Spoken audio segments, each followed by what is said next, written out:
In recent times, there has been an increasing level of debate about the significance of Australia Day being held on the 26th of January.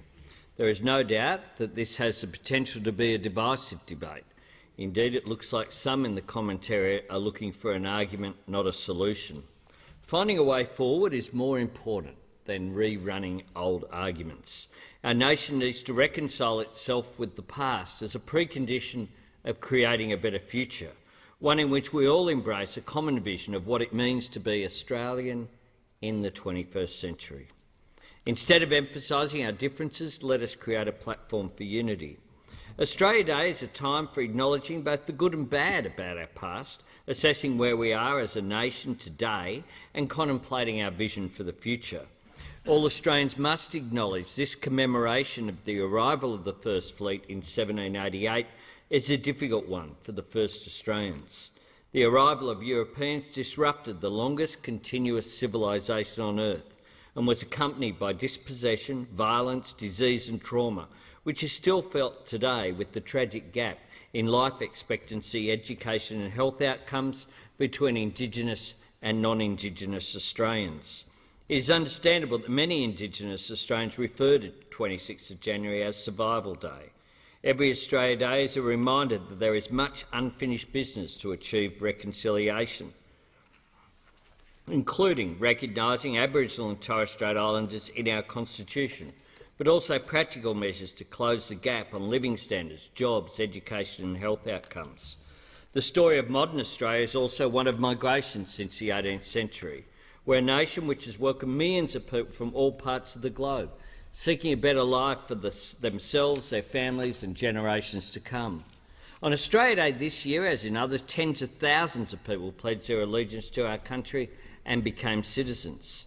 Australia has been enriched by our multiculturalism. People who are loyal to Australia but have contributed their language, music, culture and, of course, food from their countries of birth. Australia has enormous natural advantages, but it is our people that make us the envy of the world and indeed the lucky country.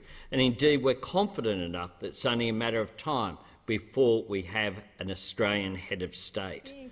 One of the tasks of political leadership is to bring people together on the journey of change in a way that promotes unity and isolates division.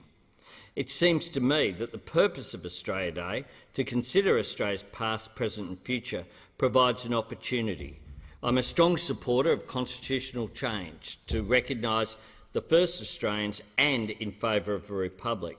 A referendum being held on the 26th of January to recognise first Australians in our Constitution, along with the second question to move to a republic, would be an exciting opportunity to forge a forward path for Australia's future.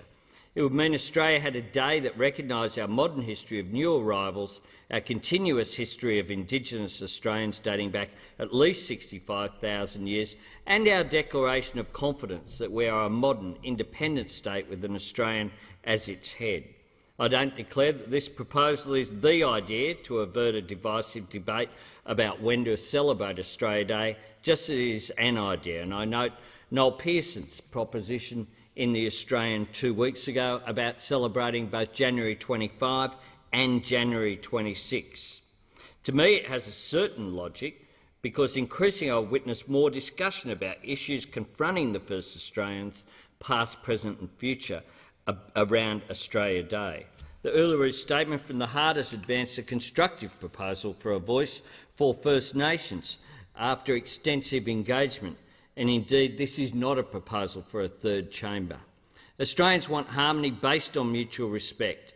The impasse on advancing reconciliation must be broken, and decision-makers, civil society and, most crucially, first Australians must be engaged in forging a new path forward. A necessary element will be ensuring that the first Australians have a sense of ownership over our National Day of celebration.